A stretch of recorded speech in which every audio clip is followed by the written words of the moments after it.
Hey everyone, Rick here, and I'm sorry that that first video got cut off there at the end.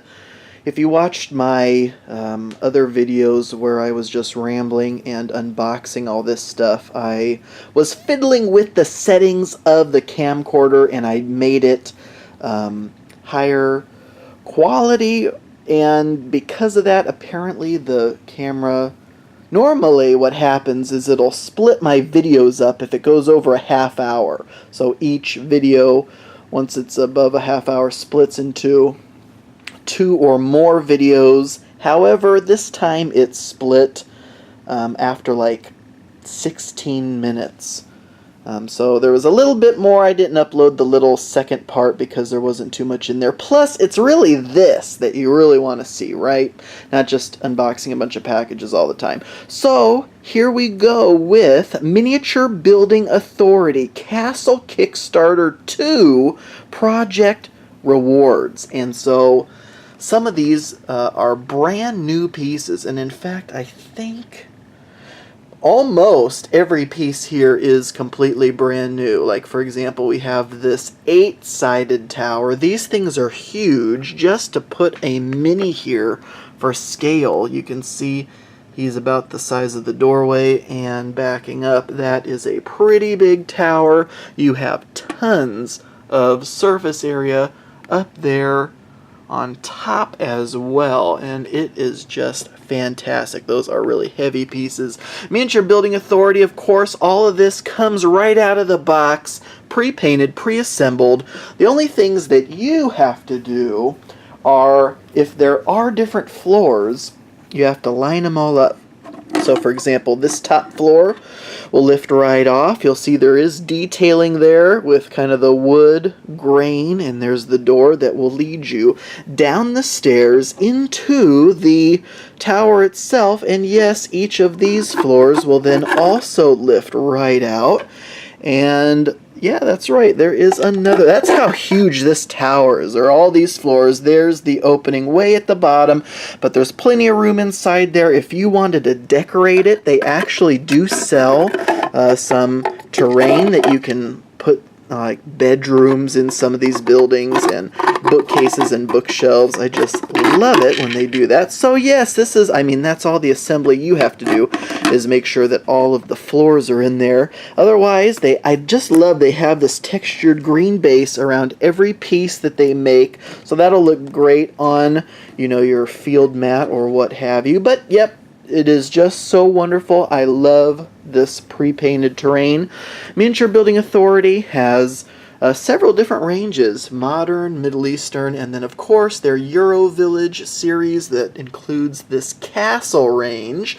And here is their another new piece, which is just fantastic. It is basically a gigantic gatehouse. I think they call it the Stover's Gate.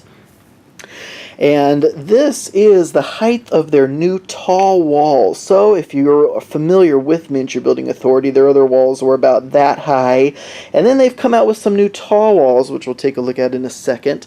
And this is another piece that is fantastic and has tons of levels to it too. So again, little door there going down. Inside you have the first floor. Look at all those open windows. The great thing about Miniature Building Authority, I've said it a lot, especially in the first video, this is terrain by gamers for gamers. They know that when you're playing these war games, you are going to want to get in here. So there is another level there with stairs. That's built into this whole top section. So that all lifts off, which is smart because you would be sticking your entire arm down this thing to get to some of the lower levels, especially the gates.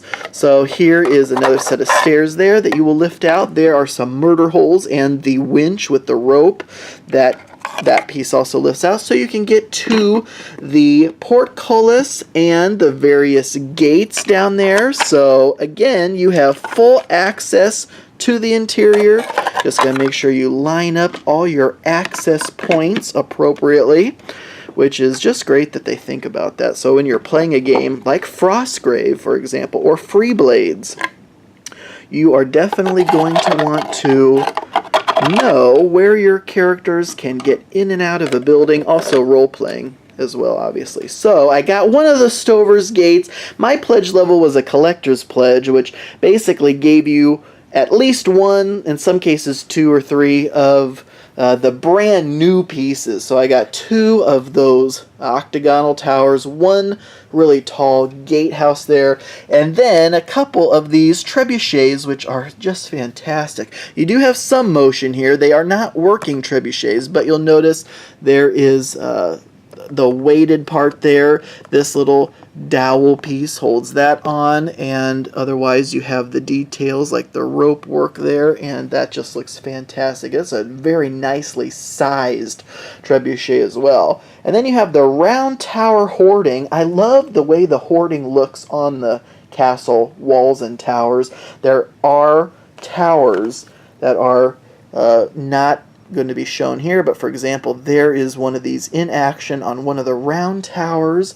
So this really gives you a nice look to some hoarding for the round towers. Again, this will all lift off so you can get access inside of there, and there's even some molding there of where the little trap door would be to get access to this area. Otherwise, this piece has been around. This is just, I think they reissued it, and I think in a different color. The one I think I have of that has a blue roof. And then here are the new tall walls. So these are fantastic. Again, the stonework on these is just brilliant. And again, I love the green work around. Even on the texture on the green part is different than the stone work. So it has its own kind of ground level texturing, which is fantastic.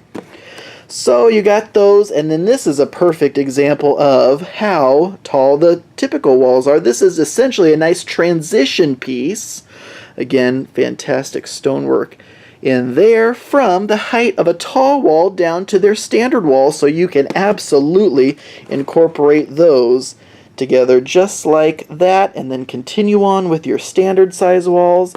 So that's fantastic. I ended up getting 4 tall walls, 2 of these transition pieces, and then some of my absolute favorite pieces of this entire Kickstarter are these additional castle wall buildings, such as this bakery here, which has a really neat little addition of kind of an outbuilding here with some wood piled up there, thatched roof on that. This is an example of, as you'll see if you compare it to a tall wall, that is the size of one of the standard walls. So you would obviously want to use one of these transition pieces if you wanted to go from the smaller standard wall to the taller wall, which is absolutely great. But it's nice that they put that half wall size there. You'll notice when you take a look at this, this bakery is basically the width of one wall section. Whether it's a tall wall or short wall, they are the same length across.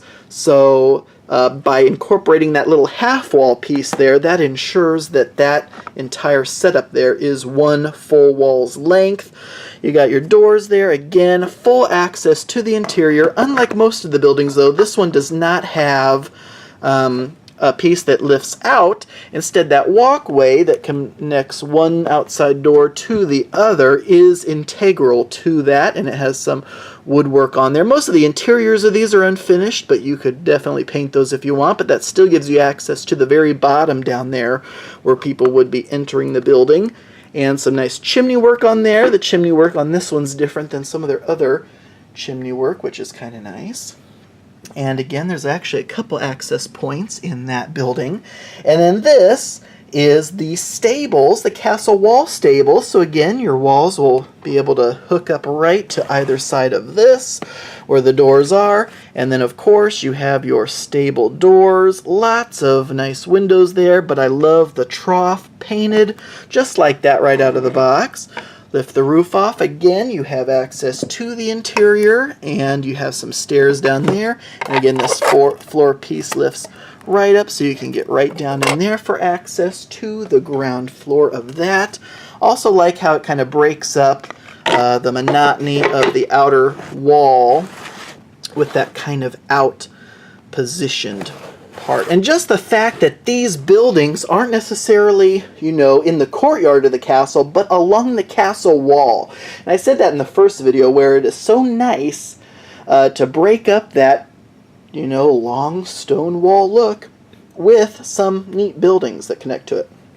Now this is a building that does not hook to the wall. This is the Pritchard's house, and it is one of the Euro Village series of buildings, and that is upside down. But let's see.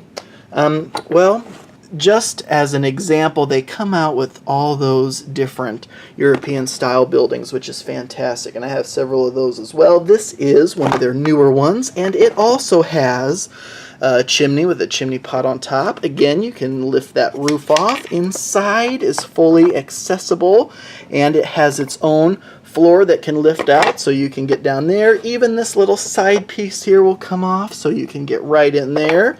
This other side piece does not come off, but that's just because that's a hollow opening there for maybe some storage.